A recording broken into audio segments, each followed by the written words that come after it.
Communication and counseling skills form the backbone of effective nursing practice. Such skills are the focus of the programs which follow. Each program not only includes a discussion of a particular skill, but also presents simulated typical nursing situations in which the skill is demonstrated. Although each program highlights a particular skill, it is crucial to realize that the outcome in using any of these skills is contingent upon how well the nurse relates to the client. Skills without connectedness will not be effective. In addition, these skills must be exercised within effective dialogue between the nurse and the client. Finally, appropriate values and attitudes, such as respect for the client, must undergird these skills. The importance of the skill of attending, or as Egan describes, visibly tuning into the client, cannot be overemphasized. A simple definition of attending is that it is a process wherein the nurse pays close attention to the client, both verbally and non-verbally. As a result, he feels listened to, cared about, and accepted. Attending to clients communicates to them that you are with them and are ready to listen to them. Being with the client is described as presence, depicted in the nursing literature as not only being physically present, but also communicating with and understanding the client, a gift of self, so to speak. In what ways can we be present and visibly tune into clients? Well, our nonverbal behavior is important in delivering cues that we are present and attending.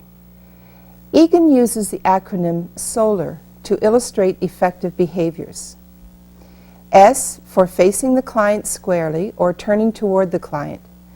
I find an angled position to be best if sitting with the client.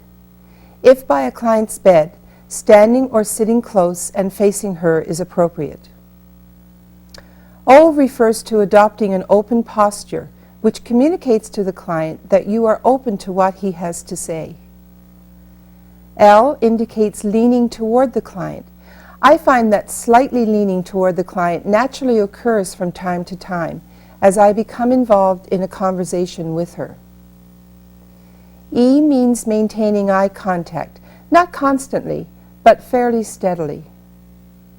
Frequently breaking eye contact might be a reflection of your own discomfort or unwillingness to be involved. R refers to being relatively relaxed and natural with the client. As Egan says, these behaviors are not meant to be taken as absolute rules for attending. Cultural realities also need to be acknowledged. For example, in talking with an Aboriginal client, direct, sustained eye contact is out of order. The point is that your external behaviors need to convey that you are present to the client, and Egan's guidelines can help you to become more aware of these behaviors.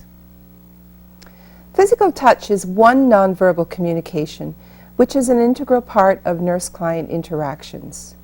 The nurse touches the client when she provides daily care, a bed bath, taking vital signs, and so on.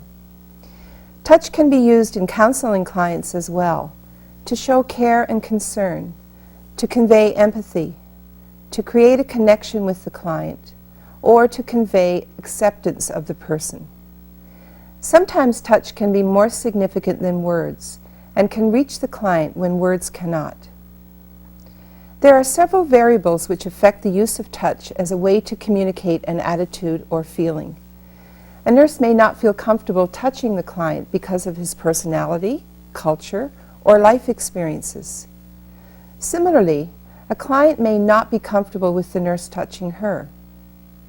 Gender, age, where the person is touched, and how the touch is interpreted are all factors affecting the experience of touch.